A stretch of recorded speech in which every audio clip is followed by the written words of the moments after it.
আজ একটি গুরুত্বপূর্ণ একটি বিষয়ের উপরে কথা বলবো, সেটা হচ্ছে ছেলেদের বা মেলদের প্রোস্টেট। এই প্রোস্টেটে কিন্তু সেমিনাল ফ্লুইড তৈরি হয়, অর্থাৎ বীর্য রস তৈরি হয়।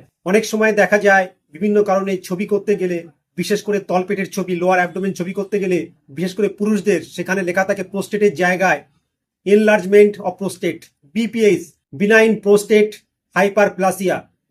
এটা হচ্ছে একটি নর্মাল।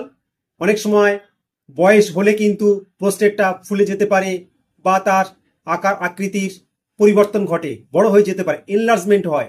এটা যে সবসময় খারাপ হয় তা নয়, এটা বয়সের সঙ্গে সঙ্গে প্রোস্টেট বৃদ্ধিপ্রাপ্ত হয়ে কিন্তু এই সমস্যাটা হয়। অর্থাৎ নকটার্নাল ইউরিনেশন, অর্থাৎ ফ্রিকোয়েন্ট ইউরিনেশন অ্যাট নাইট, যদি ঘন ঘন প্রস্রাব, অর্থাৎ 2-3 বার রাত্রে প্রস্রাব করতে উঠতে হলো, তার সঙ্গে প্রস্রাব থেমে থেমে হচ্ছে, ব্লাডার খালি হচ্ছে না, মূত্রথলি খালি হচ্ছে না, মনে হচ্ছে কিছু রয়ে গেছে, তার সঙ্গে যদি জ্বালা যন্ত্রণা থাকে, তখন এই যে হাইপারপ্লাসিয়া অফ প্রোস্টেট, এটা কিন্তু সমস্যাজনক। এর জন্য অবশ্যই ট্রিটমেন্ট করতে হবে।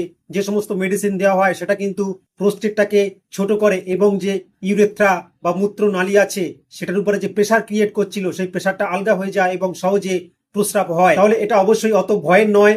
যদি না রাত্রকালীন ঘন ঘন প্রস্রাব হয়, তার সঙ্গে থেমে থেমে প্রস্রাব হয়, তাহলে ইউএসজিতে আল্ট্রাসোনোগ্রাফিতে যদি এনলার্জমেন্ট অফ প্রোস্টেট দেখেন, তাহলে ভয় পাওয়ার কিছু নেই।